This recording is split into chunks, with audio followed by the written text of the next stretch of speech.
Welcome back. We are joined today again by Selamat datang kembali. Hari ini kita kembali bersama Said Mohammed Marandi, seorang profesor di Universitas Teheran dan mantan penasihat tim negosiasi nuklir Iran.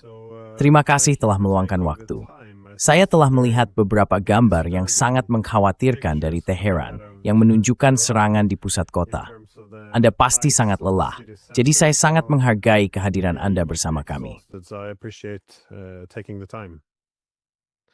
Thank you very much for having me, Glenn. Yes, Terima kasih banyak sudah mengundang saya, Glenn.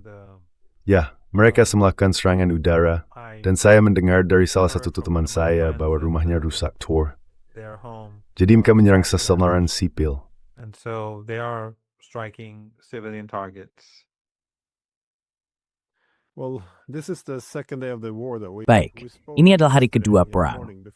Kita berbicara kemarin pagi, sebelum jelas sejauh mana keterlibatan Amerika. Namun sekarang tentu saja, kita memiliki jauh lebih banyak informasi setelah ini dari 24 jam. Jadi sejauh ini, apa yang kita ketahui tentang sasaran di Iran dan bagaimana Iran membalas?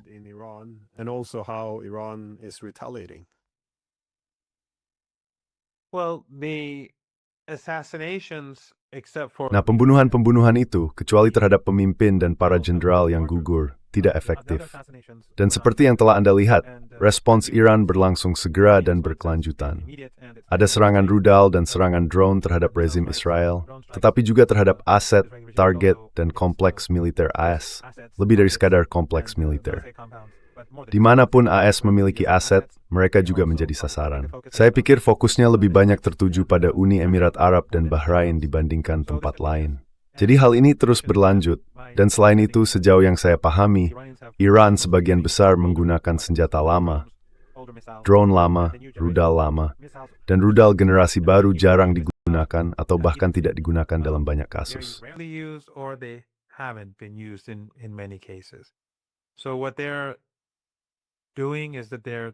Jadi yang mereka lakukan adalah mencoba melemahkan kemampuan pertahanan udara, baik di Teluk Persia maupun di rezim Israel. Lalu saya berasumsi, mereka akan beralih ke senjata yang lebih baru. Iran juga melakukan serangan udara atau serangkaian serangan udara dengan angkatan udaranya, yang merupakan perkembangan menarik. Saya pikir hal itu membuat Amerika marah, sehingga mereka membalas dengan serangan udara mereka sendiri. Banyak orang turun ke jalan di Teheran. Jadi persoalan spontan. Seizure sebuah berai, dapat orang-orang di Steven Strangful dengan kumpul dengan seni breath dan puak. Now, but it's all the kiss and. But that's basically it. Nah, kita telah melihat banyak serangan ketika Iran membalas terhadap target-target Amerika di kawasan tersebut. Kita telah melihat serangan di UAE, Bahrain, Qatar, Kuwait, dan Yordania. Saya tidak yakin apakah Arab Saudi telah mengalami serangan, tapi juga Oman, karena mereka memiliki fasilitas pelabuhan yang digunakan oleh militer AS. Banyak orang terkejut dengan sejauh mana hal ini terjadi. Namun, mereka seharusnya tidak terkejut jika mereka mendengarkan Anda. Karena Anda sudah menjelaskan dengan sangat jelas bahwa inilah yang akan dilakukan Iran jika mereka diserang lagi. Tapi apakah Anda melihat adanya strategi di balik ini? Apa yang mereka tuju? Mengingat negara-negara Teluk tampaknya menjadi sasaran begitu banyak. Dan Israel tentu saja juga telah diserang lagi. Namun, kita belum banyak melihat serangan terhadap Angkatan Laut AS, atau mungkin saya saja yang melewatkannya.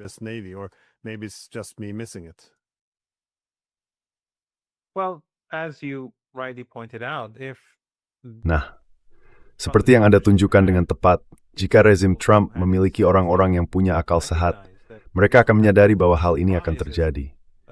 Kejutan ini seharusnya mengejutkan kita, meskipun tidak, karena kita sudah terbiasa dengan ketidaktahuan mereka.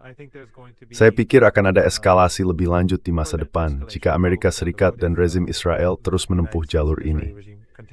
Iran jelas sedang melakukan serangan, seperti mereka potong menggerti seluruh kemampuan mereka. Intensitasnya bisa meningkat, meningkat, dan cepat.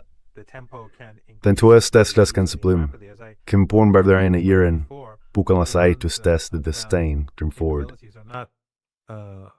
Something that the Americans can destroy. And those underground capabilities that Kemampuan bawah tanah yang diarahkan ke Teluk Persia dan Samudra Hindia jauh lebih luas dan berpotensi lebih destruktif dibandingkan dengan pangkalan rudal bawah tanah yang ditujukan ke rezim Israel.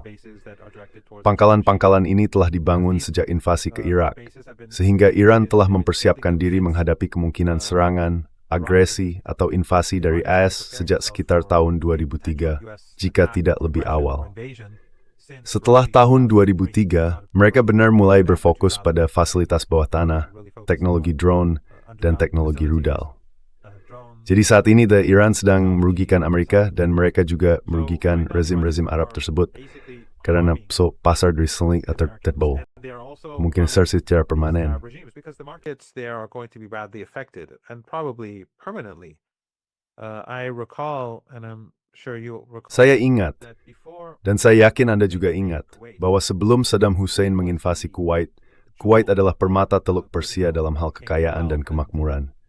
Namun setelah ia menginvasi, meskipun pasukannya berhasil dipukul mundur, dan Kuwait menerima berbagai bentuk kompensasi dari Irak di bawah Saddam Hussein, negara itu tidak pernah benar-benar pulih. Kekuatan ekonomi bergeser ke bagian selatan wilayah Teluk Persia.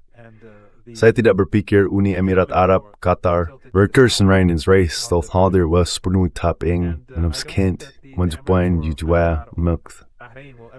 Juga hagin trisam gias, stormals ini, ambil mai jalat bro brok bakiak. Cita perang zal was, kenny binarang genyu. then the situation is going to get even worse. So,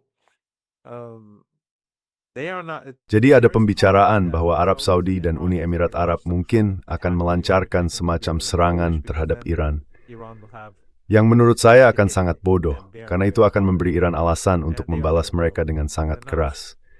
Dan mereka sangat rentan. Mereka bukan bangsa yang kuat.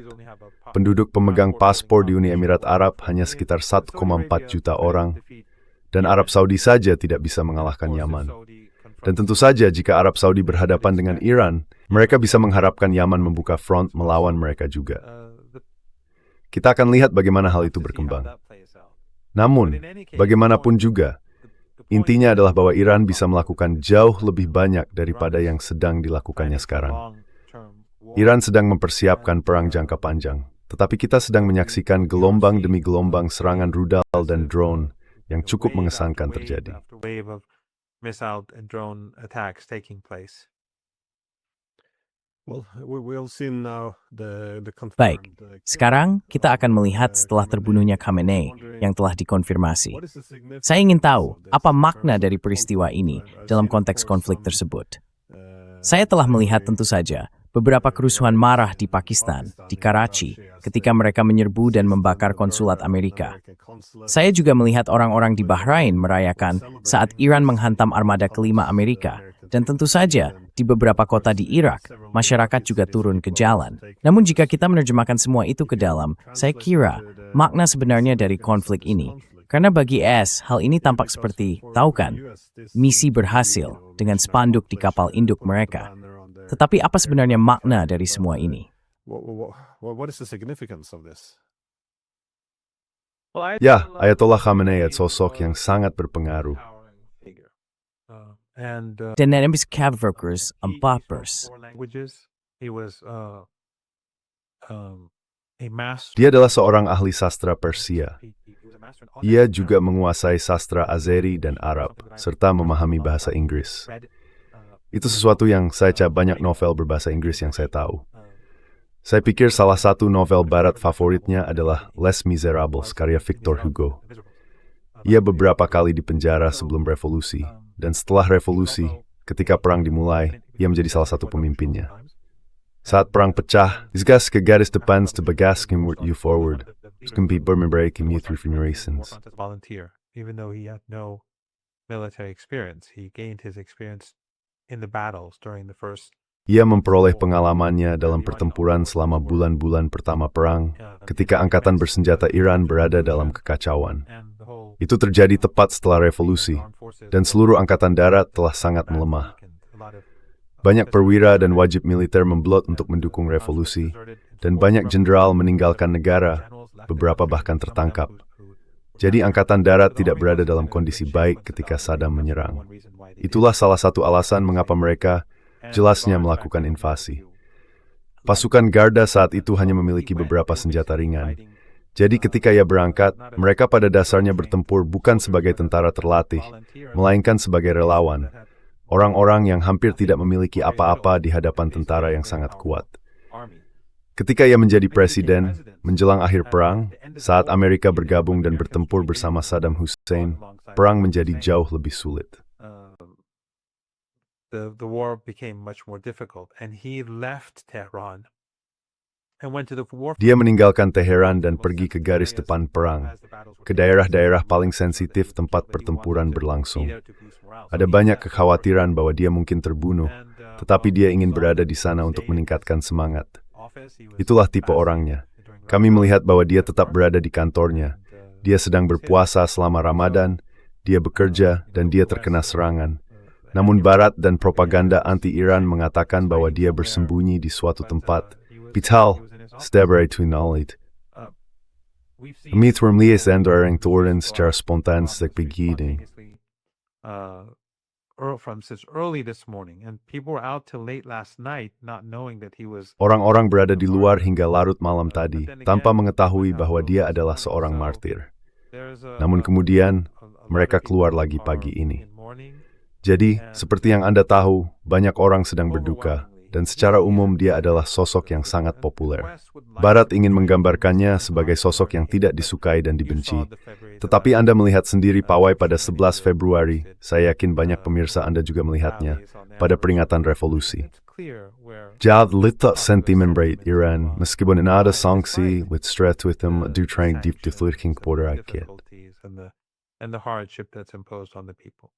But in any case, he will be remembered as a martyr for Palestine. Bagaimanapun juga, ia akan dikenang sebagai seorang martir bagi Palestina, martir bagi kaum tertindas, dan sebagai seseorang yang membuat Iran menjadi kuat serta mendukung negara-negara Amerika Latin yang menentang hegemoni AS. Di Afrika Selatan juga ia berperan penting dalam mendukung kekuatan anti-apartheid. Ia adalah sosok yang sangat berpengaruh. Namun saya pikir apa yang sebenarnya dilakukan Amerika Serikat justru memperkuat Iran, karena ada banyak kemarahan baik di dalam maupun di luar negeri. Di Irak, orang-orang marah. Kita melihat gambar-gambar yang datang dari sana. Tampaknya di Pakistan ada tentara Amerika, jika saya tidak keliru, yang menembaki para pengunjuk rasa. Saya pikir hal ini akan memperkeras posisi Iran. Dan seperti yang Anda lihat kemarin, segera setelah serangan Israel, kita melihat tanggapan dari Iran. We saw the Iranian response. And I think that was very significant. Dan saya pikir itu sangat signifikan. Respons itu terus berlanjut sejak kemarin, tadi malam, dan hari ini. Angkatan Udara, seperti yang saya katakan sebelumnya, ikut berpartisipasi. Jadi saya pikir itu menunjukkan bahwa lembaga-lembaga negara berfungsi dengan baik, bahwa masyarakat bersatu, dan bahwa masyarakat marah. Para pendukung Iran di luar perbatasannya pun marah besar. Saya tidak berpikir itu baik bagi Amerika Serikat atau bagi proksi maupun sekutu AS di seluruh kawasan.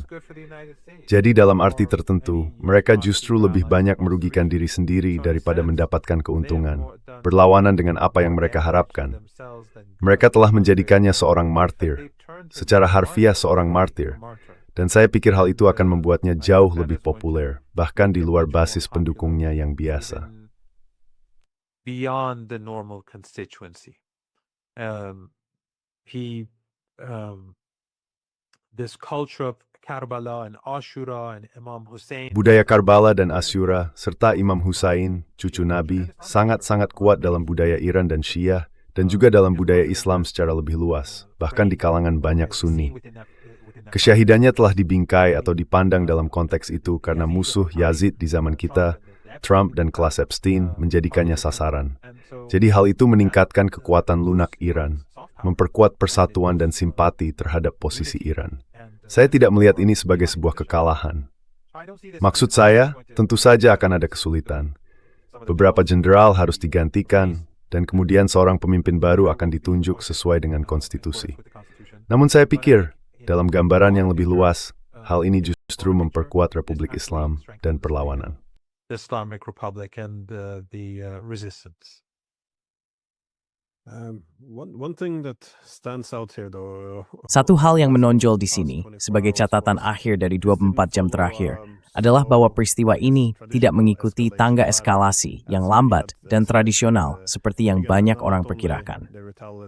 Tidak hanya ada serangan balasan terhadap negara-negara Teluk, tetapi juga penutupan Selat Hormuz. Ini pada dasarnya dianggap sebagai bom nuklir geoekonomi dan sudah diluncurkan pada hari pertama. Jadi, bagaimana Anda melihat kemungkinan eskalasi ke depan? Atau menurut Anda, apakah mengisi hanya semua hal yang jadi sekaligus? This was just essentially everything coming out at once. Well, the Iranians have not yet. Nah, Iran belum menunjukkan kemampuan mereka sepenuhnya. Kemampuan mereka untuk menghancurkan kapal tanker dan aset di seberang Teluk Persia sangat besar, dan mereka belum benar-benar menggunakan kemampuan itu. Drone yang kamu lihat terus-menerus ditembakkan ke Dubai atau berbagai pelabuhan dan aset AS itu adalah drone lama, hancak dari gunung es. Jadi, jika Iran ingin menutup Selat Hormuz sepenuhnya, hal itu bisa dilakukan. Namun, mereka juga bisa melakukan sesuatu yang jauh lebih menghancurkan, yaitu menghancurkan semuanya.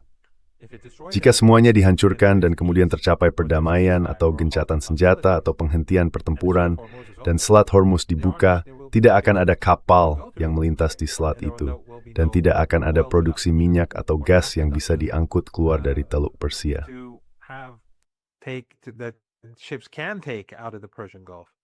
So what Iran can do is far greater than what it is. Apa yang dapat dilakukan Iran jauh lebih besar daripada apa yang sedang dilakukannya sekarang. Namun saya pikir Iran pada dasarnya, seperti selama perang 12 hari sedang mengelola perang, karena mereka ingin melihat bagaimana situasinya akan berkembang. Kita tidak tahu apakah perang ini akan berlangsung 2 minggu, 2 bulan, atau 6 bulan. Kita benar-benar tidak tahu. Beberapa teman kita bersama serta pihak lain membicarakan masalah yang akan dihadapi Amerika Serikat dan rezim Israel dalam beberapa hari mendatang terkait amunisi tetapi juga jet tempur. Karena mereka harus terbang dari jarak jauh, mereka perlu diisi bahan bakar 2 kali jika saya tidak salah untuk mengebom Iran. Hal itu menimbulkan banyak kesulitan. Mengurangi frekuensi mereka dapat mengebom Iran, dan juga menurut saya memberikan tekanan besar pada jet itu sendiri. But it also, I think, causes a lot of difficulty for the jets themselves. They have to be overhauled. So it's not clear. Mereka harus diperbarui, jadi tidak jelas berapa lama Amerika Serikat dapat mempertahankan hal ini. Menurut saya, yang dilakukan oleh Iran adalah membuat mereka kelelahan. Mereka menguras pertahanan udara lawan. Mereka menggunakan rudal dan drone lama mereka, karena dalam 5 tahun ke depan, dan sekali lagi, saya bukan ahli dalam hal ini, alat-alat itu akan semakin kurang berguna. Jadi sekaranglah saat yang tepat untuk menggunakannya. Smrudal dan drone nabroted rudolium powerfrain. Det är så stört en terrigen för tidism. Either for the map brain dit untuk exclaim. Iran is already preparing itself for escalation. So it's hiding, it's keeping its capabilities hidden. Jadi mereka menyembunyikan mampuan mereka tetap utuh, terseluruh negeri, menggunakan peralatan atau senjata yang lebih tua, tetapi menyerang dengan efektif. Jadi kita harus menunggu dan melihat berapa lama peroskan berlangsung. Namun jika kita melihat model sebelumnya, dan sekali lagi saya melihat perbincangan jari sudah berbunyi, karena saya tidak tahu masa depan dan tidak tahu detail rencana Iran. Tetapi jika perang 12 hari yang kita lihat sebelumnya bisa dijadikan model, saya rasa wajar untuk mengatakan bahwa pihak Israel kelelahan setelah katakanlah 7, 8, 9 hari. Saya tidak tahu persis kapan, tetapi situasinya semakin memburuk. Jadi meskipun saya tidak tahu berapa lama Amerika dan Israel bisa terus bertahan, saya pikir itulah model yang dilihat oleh pihak Iran. Memerai the tasting the desperately on growth. To exhaust them and then pile on the pressure. Well, what you're describing then is two different wars. Nah, apa yang Anda jelaskan itu berarti ada 2 strategi perang yang berbeda. Tampaknya Amerika Serikat berharap untuk melakukan perang perubahan rezim yang cepat guna menyingkirkan kepemimpinan militer dan politik. Dan sisanya, saya kira mereka berharap, jika berharap bisa disebut strategi, bahwa Iran akan runtuh mengikuti model Suriah. Namun, yang Anda jelaskan sebenarnya adalah perang kelelahan, di mana pihak Iran berusaha membuat diri mereka mampu menahan rasa sakit dan serangan yang datang, membalasnya, dan berasumsi bahwa lawan akan kehabisan tenaga lebih dulu. Sebagai pertanyaan terakhir, saya tahu Anda tidak bisa meramalkan masa depan, tetapi melihat dari apa yang telah terjadi di masa lalu, satu hal yang ingin saya tambahkan di sini adalah bahwa mereka memiliki sejarah kesalahan perhitungan. They have a history of miscalculations. And I actually just did a program on Al-Mayadeen. Saya baru saja tampil dalam sebuah program di Al-Mayadeen yang disiarkan pada hari Jumat.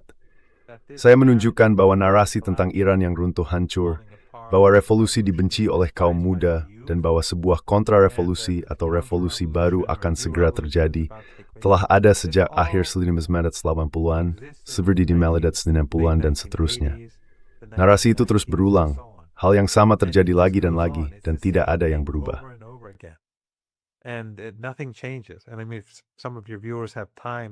Maksud saya, jika beberapa penonton Anda punya waktu untuk melihat, terutama pada paruh pertama program itu, sungguh menarik sekali. Anda bisa saja menukar frasa dan tajuk berita dari masa itu dengan yang ada sekarang, dan tak seorang pun akan menyadari perbedaannya. Selama lebih dari 40 tahun, isinya persis sama. Jadi masalahnya sebenarnya adalah bahwa Barat memiliki narasi yang telah mereka investasikan begitu banyak di dalamnya. Dan tentu saja, mereka telah menggelontorkan banyak uang untuk propaganda. Mereka memiliki puluhan ribu orang Iran yang digaji di negara-negara Barat. Maksud saya, hanya di Albania saja, mereka memiliki 3 hingga 4 ribu troll Iran dari organisasi teroris MEK. From the MEK terror organization. So when they have that many people there, imagine how many people are funded. Jadi ketika mereka memiliki begitu banyak orang di sana, bayangkan berapa banyak danai melalui semua saluran televisi anti-Iran yang menyiarkan ke Iran dan Persia. Jumlahnya jauh lebih banyak di Barat daripada yang sebenarnya ada di Iran, saluran televisi, situs web, media berita, dan sebagainya. Semuanya bersikap bermusuhan terhadap Iran. Namun intinya adalah, orang-orang yang mereka danai menciptakan lingkaran setan. Mereka memperkuat narasi itu, dan kebijakan mereka terhadap Iran akhirnya didasarkan pada asumsi yang keliru, yang membuat para kebijakan mengambil keputusan yang salah. Lalu mereka menemui jalan buntu. Tetapi karena narasinya begitu kuat, mereka hanya kembali dan melakukan hal yang sama berulang kali. Jadi bagi saya, Iran akan runtuh begitu saja adalah hal yang konyol. Something that I think is ridiculous. But for them, even Namun bagi mereka, meskipun sistem itu tidak runtuh di masa lalu, dan kita pernah mengalami wafatnya Imam Khomeini, pembunuhan seorang presiden dan perdana menteri ketika kita masih memiliki jabatan perdana menteri di bawah konstitusi sebelumnya, pembunuhan kepala negara, berbagai peristiwa yang bersifat bencana. Baru-baru ini, seorang presiden meninggal dalam kecelakaan helikopter. Ia telah wafat. Saya tidak tahu apakah ia gugur sebagai syahid. Saya tidak memiliki bukti untuk itu. Tetapi intinya adalah sistem ini jauh lebih kuat dan stabil daripada yang mereka bayangkan. Dan saya pikir hal ini berakar dari pandangan orientalisme. Mereka berpikir, oh, Iran hanyalah sebuah kediktatoran timur, potong kepalanya dan semuanya akan runtuh. Padahal masyarakat Iran sangatlah canggih, dan konstitusinya, jika ada yang membacanya, merupakan sebuah sistem negara yang kompleks. It's a complex state, and we have a complex state structure. Dan kita memiliki struktur negara yang kompleks. Jadi ketika pemimpin wafat atau gugur sebagai martir, ia akan digantikan. Dan kedudukan Ayatollah Khamenei di mata rakyat, seperti yang saya katakan sebelumnya, telah meningkat. Ia telah menjadi sosok besar dalam revolusi. Banyak orang mungkin lebih sabar jika beliau tetap di rumah atau di kantornya. Tetapi itu adalah keputusannya untuk tetap di tempat. Rupanya, beliau mengatakan bahwa banyak orang tidak punya tempat untuk pergi. Jadi beliau juga tidak akan pergi kemanapun. Itulah pandangan dunianya. Jadi intinya mereka seharusnya memahami hal ini, tetapi mereka tidak bisa karena narasi mereka sendiri, orientalisme mereka, dan rasisme mereka. Dan saya pikir hal itu akan terus terjadi dalam hari-hari dan minggu-minggu mendatang. That is going to continue to be the case in the days and weeks ahead. Well, One sees from the literature. Nah, dari literatur, terlihat adanya kekeliruan umum dalam narasi-narasi seperti ini. Misalnya, setelah revolusi Bolshevik, orang-orang yang benar-benar membenci kaum komunis adalah mereka yang pergi ke Amerika Serikat. Jadi ketika Amerika Serikat tiba-tiba harus mempelajari negara baru yang muncul, Uni Soviet, mereka pun beralih kepada diaspora yang ada di dalam negeri. Dan tentu saja, informasi yang kita dapatkan berasal dari mereka yang paling membenci pemerintah. Ibu Matap Chofkin, hawat jika hindik na dong, permengor, it's the boers buktisip, atafarin, ihubut sa malit gurta. Dan the show it's tame how fragi yung tipo we siptire and teen. Narratives, of course, which have been made deliberately so. That is, it's always a common. Itu menarik. Ini selalu menjadi semacam pola umum, saya kira, bahwa musuh digambarkan sebagai sangat kuat sekaligus lemah pada saat yang sama. Musuh itu jahat, irasional, sangat berkuasa, tapi juga lemah. Jadi kalau kita menekannya sedikit saja, semuanya akan runtuh. Kamu bisa melihat narasi yang sama, entah itu di Afghanistan, Irak, Libya, atau Suriah. Ceritanya selalu sama. Dikisahkan bahwa rakyat di sana membenci pemerintahnya, menunggu kita datang untuk membebaskan mereka. Lalu pemerintah yang lemah itu akan runtuh. Dan kita akan disambut sebagai pembebas. Kamu tahu, seperti yang pernah dikatakan George Bush pada dasarnya. The George Bush line, essentially. Jika saya harus menyuruh para analis Amerika untuk melakukan satu hal, meskipun jujur saja, bahkan jika mereka melakukannya, mereka tetap tidak akan belajar. Saya akan menyuruh mereka membaca tentang Karbala dan Asyura, peristiwa di sana, serta bagaimana hal-hal itu memengaruhi masyarakat, budaya, dan poros perlawanan Iran secara umum. Namun mereka tidak bisa melihat dunia dengan cara seperti itu. Mereka hanya bisa melihatnya melalui pandangan dunia mereka yang sempit, penuh keistimewaan dan superioritas. Dan tentu saja kelas Epstein, sebagai kelas orang yang berada di atas politik dan para politisi, adalah hal yang sama sekali berbeda. Mereka tidak mampu belajar. Tetapi jika mereka bisa belajar, mereka akan sangat berbeda terhadap Iran.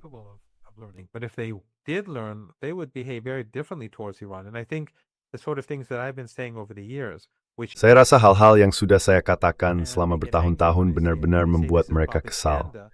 Mereka marah ketika saya mengatakannya dan menyebutnya propaganda.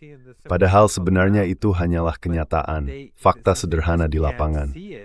Mereka tidak bisa melihatnya, mereka tidak bisa menyerapnya atau memahami logikanya. Dari sudut pandang supremasi mereka, mereka menolaknya dan menyebutnya propaganda. Namun kenyataannya sudah 47 tahun berlalu. Narkai itu merisarkan dua perang. Dengan Saddam Hussein hingga tadi, tekan sanksi Frank Memor, namun tetap tidak runtuh. Jadi sakit dah hidup Prabu sebentar untuk kita pikirkan ulang semuanya. say, wait a minute, let's rethink this whole thing. This is not working as planned. But Ini tidak berjalan sesuai rencana, tetapi itu tidak akan berubah sampai mereka menabrak tembok besar yang lebih besar dari sekadar konflik ini. Dan menurut saya, hal itu akan berupa krisis ekonomi atau semacam krisis sosial internal yang tidak diragukan lagi akan diperburuk oleh perang ini. Namun saya pikir satu-satunya hal yang dapat mengubah Barat adalah pergeseran sejarah besar. Dan saya percaya hal itu akan berbentuk kehancuran. Apakah itu campuran dari kehancuran ekonomi, politik, sosial, atau militer? Atau lebih dominan salah satunya, saya tidak tahu. Tapi saya pikir hanya itu yang akan membawa perubahan di Barat dan dalam cara pandang mereka terhadap seluruh dunia. in the West and their mentality towards the rest of the world. Lain satu pertanyaan singkat terakhir. Tentu saja memiliki bola kristal untuk melihat masa depan. Apa yang nampak untuk dilihat hari ini? What do you expect to see today, though? I think the war will continue to be tough, but Saya pikir perang ini akan terus berlangsung dengan berat, tetapi kami akan terus berjuang. Kami bertekad, seperti yang pernah dikatakan Jenderal Soleimani, kami adalah bangsa Imam Hussein, dan itulah jati diri kami. Jadi kami akan menuntaskan ini. Kami akan mengalahkan Amerika Serikat dan rezim Israel. Mereka harus menerima kekalahan strategis. Itu akan datang dengan harga yang besar, tetapi itulah satu-satunya jalan ke depan. Total rest of Udarimas dan Indasan is Udaraan, dan kami menghargai kedaulatan kami. Saya melihat jalan ke depan. Ini keempat kehendak nomor kami ini perang eksistensial. But for us, this is both an existential war. For them, it's a war of choice for the sake of the Epstein class, for the sake. Bagi mereka, ini adalah perang yang dipilih demi kepentingan kelas Epstein, demi kepentingan kaum Zionis. Namun selain itu, Iran dan poros perlawanan memiliki kemampuan tambahan, yaitu budaya Asyura, yang merupakan bagian sangat penting dari keseluruhan poros perlawanan ini. Seperti yang saya katakan, gerakan Mubayat al-Khamenei adalah sesuatu yang telah mengubah situasi di seluruh kawasan. Orang-orang di Irak tergerak, orang-orang di Yaman tergerak, dan orang-orang di Taif tergerak. Jika perang terus berlanjut dan luas, Inyu bersama benar grade berat, kami tahu warna berjipim berfor de penelom fredal, is Inyu sama sport court. It makes it more potent. Well, thanks for taking the time. Baik, terima kasih sudah meluangkan waktu. Ya, semua orang yang saya ajak bicara tentang hal ini tampaknya sependapat. Ada yang menganggap hal ini bisa dimasukkan ke dalam kategori bersimpati pada Iran. Ada juga yang lebih bersikap bermusuhan terhadap Iran. Tapi, semua tampaknya sepakat bahwa ini bukanlah perang yang dipikirkan dengan matang, bahwa ini mungkin merupakan kesalahan besar. Saya rasa dalam beberapa hari ke depan, hal itu akan menjadi jelas bagi semua orang. Jadi, sekali lagi nakisep de Merkwards Mode. Thank you again for taking that. Yes, I have no doubt that this. Ya, saya tidak ragu bahwa kesalahan tersebut fatal bagi Trump dan seluruh proyek Zionis. Istas ini dalam buk swap hinap lebih yang perverstan. To understand what they've done.